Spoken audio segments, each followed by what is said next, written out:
Chapter 2. When I began to think for myself.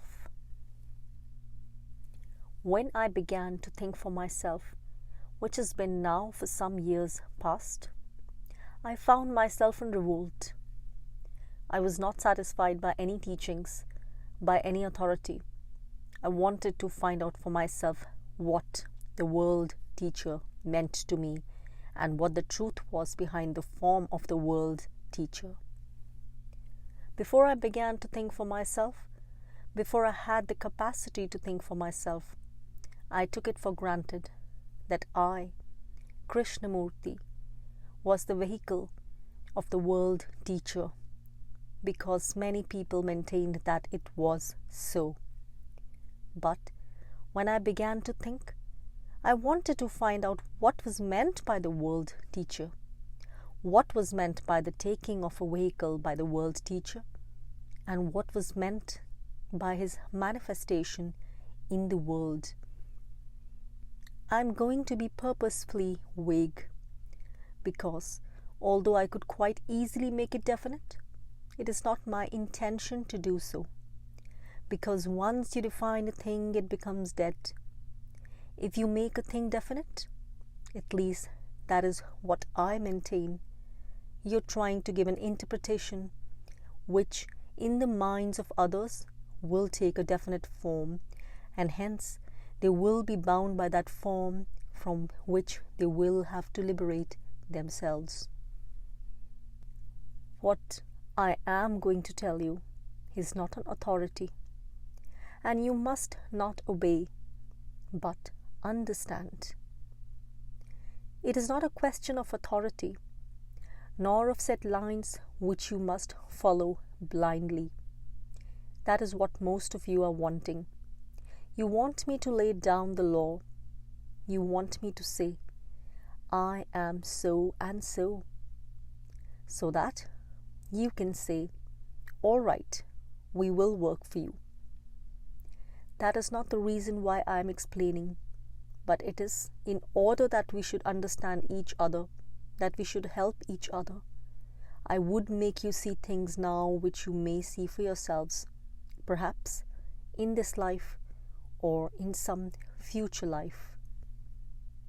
Now, when I was a small boy, I used to see Sri Krishna with the flute as he is pictured by the Hindus, because my mother was a devotee of Sri Krishna. She used to talk to me about Sri Krishna, and hence I carried an image in my mind of Sri Krishna with the flute, with all the devotion, all the love, all the songs, all the delight. You have no idea what a tremendous thing that is for boys and girls of India. When I grew older and met with Bishop Late Better and the Theosophical Society, I began to see the Master K.H. again in the form which is put before me, the reality from their point of view, and hence the Master K.H. was to me the end. Later on, as I grew, I began to see the Lord Maitreya. That was 2 years ago, and I saw him then constantly in the form put before me. I am telling you all this not to obtain authority, nor to create belief, but only in order to strengthen your own beliefs, your own hopes, your own minds, and your own hearts. It has been a struggle all the time to find the truth, because I was not satisfied by the authority of another, or the imposition of another, or the enticement of another. I wanted to discover for myself, and naturally, I had to go through sufferings to find out. Now lately, it has been the Buddha whom I have been seeing, and it has been my delight and my glory to be with him. I have been asked what I mean by the beloved. I will give a meaning, an explanation, which you will interpret as you please. To me, it is all. It is Sri Krishna. It is the Master K.H. It is the Lord Maitreya. It is the Buddha, and yet it is beyond all these forms. What does it matter whose name you give? You are fighting over the world teacher as a name. The world does not know about the world teacher. Some of us know individually. Some of us believe on authority. Others have experience of their own and knowledge of their own. But this is an individual thing, and not a question about which the world will worry. What you are troubling about is whether there is such a person as the world teacher, who has manifested himself in the body of a certain person, Krishnamurti. But in the world, nobody will trouble about this question. So you will see my point of view when I speak of my beloved. It is an unfortunate thing that I have to explain, but I must. I want it to be as vague as possible, and I hope I have made it so. My beloved is the open skies, the flower, every human being.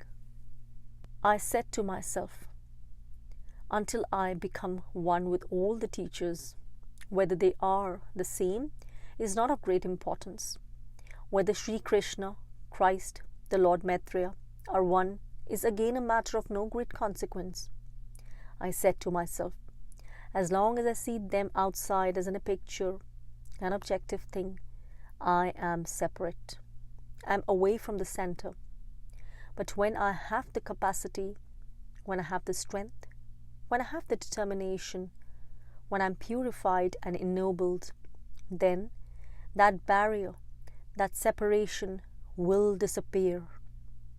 I was not satisfied till that barrier was broken down, till that separateness was destroyed, till I was able to say with certainty, without any undue excitement or exaggeration, in order to convince others, till I was one with my beloved, I never spoke. I talked of vague generalities everybody wanted. I never said, I am the world teacher.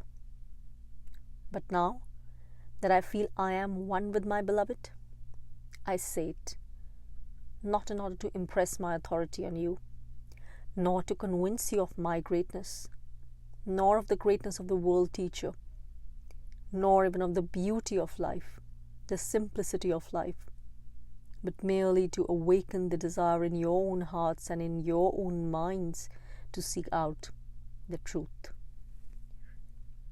If I say, and I will say, that I am one with the beloved, it is because I feel and know it. I have found what I longed for. I have become united, so that henceforth there will be no separation, because my thoughts, my desires, my longings, those of the individual self, have been destroyed. Hence, I am able to say that I am one with the beloved, whether you interpret it as the Buddha, the Lord Maitreya, Sri Krishna, or any other name.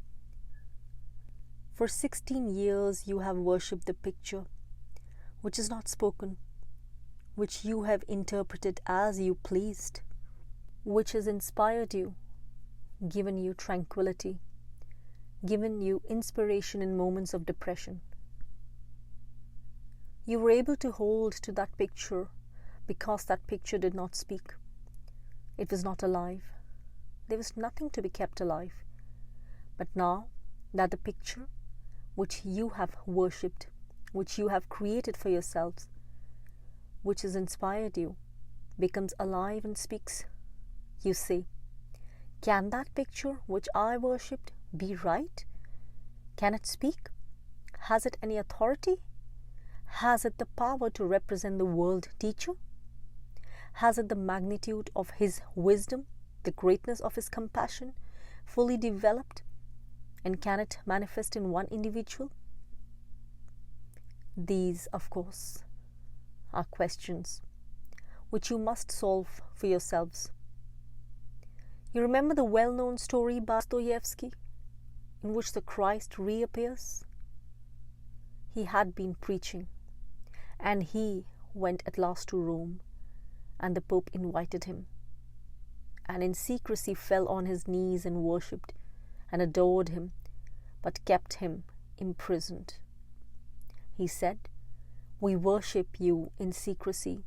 We admit that you are the Christ, but if you go outside, you will cause so much trouble. You will create doubts when we have tried to quell them." Now that picture is beginning to get alive, and you cannot have anything real. You cannot have anything true which is not alive. You may worship a tree in the winter time, but it is much more beautiful in the spring, when the buds, when the bees and the birds, when all the worlds begin to be alive. Through the years of winter, you have been silent and not questioning yourselves very sincerely. It has been comparatively easy, but now you must decide for yourselves what it all means. Before, it was easy to say that you expected a world teacher, and it meant very little, but now you're face to face with the problem of that picture coming to life. Whether you are going to worship continually a mere picture, or worship the reality of that picture, must, of course, be left to the individual. But do not, please, try to use your authority to persuade another, as I do not use mine to convince you of the truth of that picture being alive. To me, it is alive. Though I used to worship that picture, I was not satisfied in the mere worshipping. I wanted to find out, to get behind the frame of that picture, to look through the eyes, think through the mind, feel through the heart of that picture. I was not satisfied, and because of my dissatisfaction, because of my discontentment, because of my sorrows, I was able to identify myself with the picture, and hence I am the picture. There is nothing very complicated about it, nothing very mysterious, nothing to be excited about in order to convince others. It is when you are willing to put yourself under some authority that you will be broken, and quite rightly, because authority varies from day to day. One day it will be one person, another day it will be another, and woe to the man that bends to any or all of them. That is the very thing that we must not have, and that is what you are trying to bring about. You want an authority that will give you courage, that will make you develop more fully, but no external authority will ever give you the power to develop. Whether the truth which the picture speaks, when it has come to life, is of importance or not, must be examined by yourselves. It has been my practice to listen to everybody always. I desired to learn from the gardener, from the pariah, from the untouchable, from my neighbor, from my friend, from everything that could teach, in order to become one with the Beloved. When I had listened to all and gathered the truth wherever I found it, I was able to develop myself fully. Now you're waiting for the truth to come out of one person. You're waiting for that truth to be developed, to be forced upon you by authority, and you are worshipping that person instead of the truth. When Krishnamurti dies, which is inevitable, you will make a religion. You will set about forming rules in your minds, because the individual Krishnamurti has represented to you the truth. So you will build a temple. You will then begin to have ceremonies, to invent phrases, dogmas, systems of beliefs, creeds, and to create philosophies.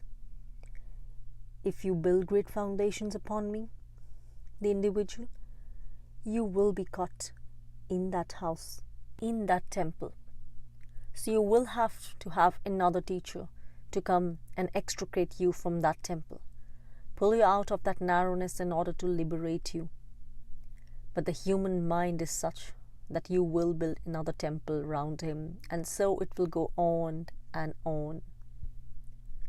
But those who understand, who do not depend on authority, who hold all peoples in their hearts, will not build temples. They will really understand. It is because of you have truly desired to help other people that they have found it simple. Others who have not understood, although they talk a great deal about it and of how they will interpret the teaching, will have difficulties. It is perfectly simple for me to go out into the world and teach. The people of the world are not concerned with whether it is a manifestation or an indwelling or a visitation into the tabernacle prepared for many years, or Krishnamurti himself. What they are going to say is, I am suffering, I have my passing pleasures and changing sorrows. Have you anything lasting to give? You say you have found happiness and liberation. Can you give me of that so that I can enter into your kingdom, into your world? That is all they are concerned about, and not the badges, the orders, the regulations, the books. They want to see the living waters that flow under the bridge of human beings so that they can swim with those waters into the vast ocean. And what you are concerned with all the time is how you're going to interpret. You have not found the truth for yourselves. You are limited, and yet you're trying to set other people free. How are you going to do this? How are you going to discover what is true, what is false, what is the world's teacher, what is reality, if you have not cleared the stagnation from the pool so that it will reflect the truth? I have always in this life, and perhaps in past lives, desired one thing: to escape, to be beyond sorrow, beyond limitations, to discover my Guru or my beloved, which is your Guru and your beloved. The Guru, the beloved who exists in everybody, who exists under every common stone, every blade of grass that is trodden upon. It has been my desire, my longing, to become united with him, so that I should no longer feel that I was separate, no longer be a different entity with a separate self. And when I was able to destroy that self utterly, I was able to unite myself with my beloved. Hence, because I have found my beloved, my truth, I want to give it to you. I am as the flower that gives scent to the morning air. It does not concern itself with who is passing by. It gives its scent, and those who are happy, who are suffering, will breathe that scent. But those who are contented, who are not longing, who do not care, who have no idea of the delights of the scent, will pass by, unheeding. Are you going to compel them to stop and breathe that scent? You're concerned with how you're going to convince them. Why should you convince them? You will only convince those who are really searching. It is because you are doubting in your own search that you're not searching truly. You're satisfied with your little knowledge, your little authorities. You want those authorities to speak, to save you from your doubts.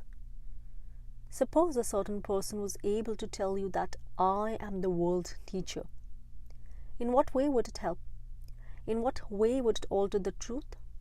In what way would understanding come to your heart and knowledge come to your mind?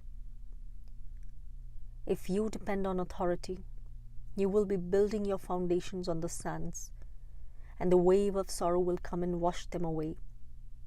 But if you build your foundations in stone, the stone of your own experience, of your own knowledge, of your own sorrows and of your own sufferings, if you are able to build your house on that brick by brick, experience upon experience, then you will be able to convince others.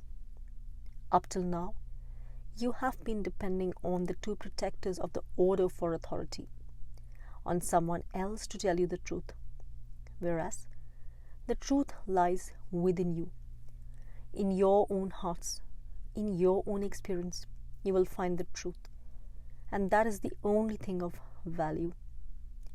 That alone will satisfy your afflictions. That alone will clear away your sorrows. And that is why I feel I have got to speak of these. I could not have said that last year, as I can say now, that I am the teacher. For had I said it then, it would have been insincere. It would have been untrue, because I had not then united the source and the goal. I was not able to say that I was the teacher. But now I can say it. I have become one with the Beloved. I have been made simple. I have become glorified because of Him, and because of Him I can help. My purpose is not to create discussions on authority, on manifestations in the personality of Krishnamurti, but to give the waters that shall wash away your sorrows, your petty tyrannies, your limitations, so that you will be free, so that you will eventually join that ocean where there is no limitation, where there is the Beloved. I hope I have made it clear, and to the minds that will understand, it should be clear. The minds and the hearts that have groped, that have searched, that have longed to find the truth, they will find it. You're not going to convince to alter the mode of life in those who do not desire to alter. But as I have changed and become one with the Beloved, as I have found my end, which is the end for all, and as I have become united with the end, because I have affection. Without affection you cannot attain the end. Because I bear love, because I have suffered and seen and found all, naturally it is my duty, it is my pleasure, dharma, to give it to those who have not. Whether I give it through the order of the star or through any other body, that is of no value. People are not going to be concerned through what body it comes. They are only going to be satisfied if their sorrows, their pleasures, their passing vanities, their fleeting desires can be killed, and a greater thing than these established. When once you understand the truth of this liberation and of this happiness, it will set you free from yourselves, from all your vanities, pleasures, afflictions, and sorrows. As I have attained liberation, I want to give of it. But you say, you must give it in a certain fashion. You must be able to give it in a certain phraseology and in a certain fashion of it. Does it really matter out of what glass you drink the water, so as long as that water is able to quench your thirst? Does it really matter who feeds you so long as by that food you're satisfied and strengthened? Because you have been accustomed for centuries to labels, you want life to be labeled. You want Krishnamurti to be labeled, and in a definite manner, so that you can say, now I understand, and then there will be peace within you. I am afraid it is not going to be that way. Can you bind the waters of the sea? People have tried, but there is always disaster. I do not want to be bound, because that means limitation. You cannot bind the air, you can hold it, you can pollute it and put poison in that air, but the air which is outside, which is for all, you can never control. I'm not going to be bound by anyone. I'm going on my way, because that is the only way. I have found what I wanted. I have been united with my beloved, and my beloved and I will wander together the face of the earth. You will never be able to force people, whatever authority, whatever dread, whatever threats of damnation you may use. That age is past. This is an age of revolution and of turmoil. There is a desire to know everything for oneself, and because you have not that desire inside you, you are being kept in the world of limitation. You think you have found, but you have not found, because you have been made certain in your little uncertainties. You think you can convert the world. When the Eiffel Tower was built, it thought itself the most beautiful, the most wonderful, the highest thing in the world, till a small aeroplane came flying over it. You're all thinking that you can run with the deer and roar with the lion, but you can only run with the deer and roar with the lion when you have become united with the beloved. It is no good asking me who is the beloved. Of what use is explanation? For you will not understand the beloved until you are able to see him in every animal, every blade of grass, in every person that is suffering, in every individual. So, friends, the only thing that matters is that you should give the waters that will quench the thirst of the people who are not here, who are in the world. And the water that will give satisfaction, that will purify their hearts, ennoble their minds, is this: the finding of the truth and the establishing in their own minds and in their own hearts of liberation and happiness.